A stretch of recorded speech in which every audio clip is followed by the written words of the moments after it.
Salamat po sa mga pumunta dito. Nagpapasalamat din po sa ngayon na asawa ko na salamat tayo.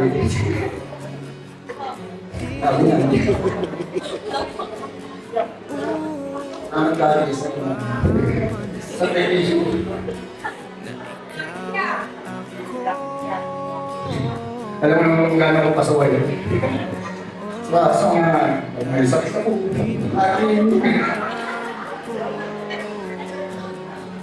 Naging tawag ko si mama.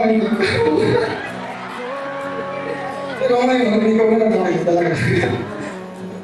Pasensya ka kung minsan mas talaga. Parang ko na sobrang sipag mo sa buhay. Kami nga rin pangarap.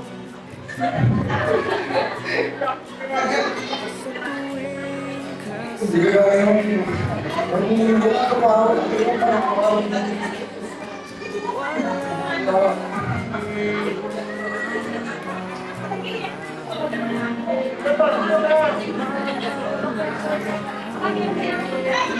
sa desisyon natin sa buhay, ilang tayo hindi tayo magsasawa. Ikaw at ako,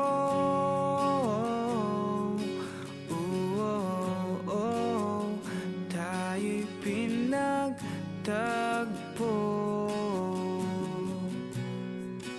Ikaw at ako.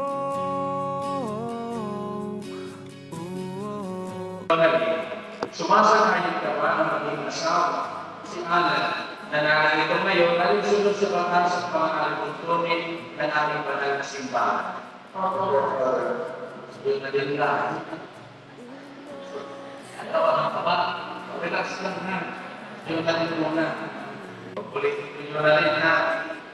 Jonalyn, sumasang-ayon ka ba ng maging asawa, si Alan, na narito ngayon, alinsunod sa batas at mga alipuntunin ng ating banal na simbahan? Kung puso bang pagkakalaro mo sa Kanya na ngayong sarili bilang Kanyang kaibahay? Nakalaan na bang ulit natin sa Pilipina ang pananagutan ng buhay ng asawa? Na, Alan, pagkakataon mo na. Alan, sumasang-ayon ka ba na maging kaibahay si Jonalyn? Hindi na ako tapos sa mga bata. Ano ba? Relax lang. Nakabahan ka ba? Tutuloy ba natin? Hindi pa ako tapos. Ulitin ko. Alan, sumasang-ayon ka ba maging kaibahay si Jonalyn?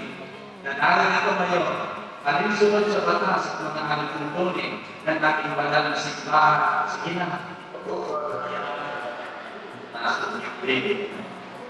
Ito pa, may kasunod. Buong puso ba ang pagkakalaro mo sa Kanya na iyong sarili bilang Kanyang asawa?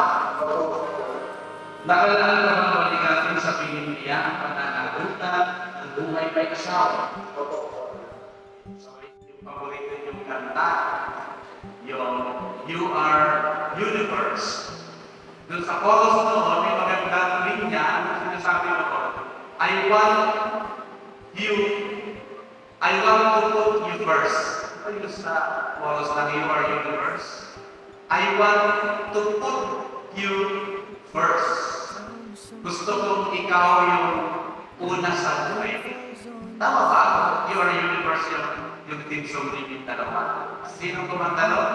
Rico Blanco. Di ba pag tinignan mo yung chorus noon, may nakalagay noon. Dito ba chorus? Isa sa mga linya. I want to put you first. That's exactly what marriage is. Sa iyong piniling mo makasama araw-araw habang buhay. Kaya kailangan sa iyong uunahin mo talaga. Kasi sa iyong asawa, sa iyong magiging patro ng pamilya, sa iyong magiging ilaw ng tahanan.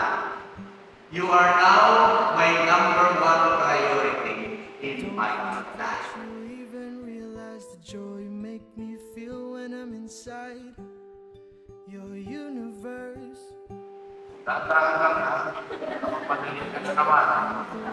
It's precious, I hate to break it to you, but it's just the other way around.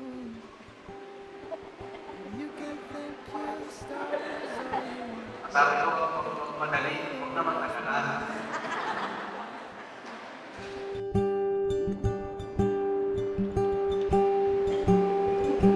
Tell me something about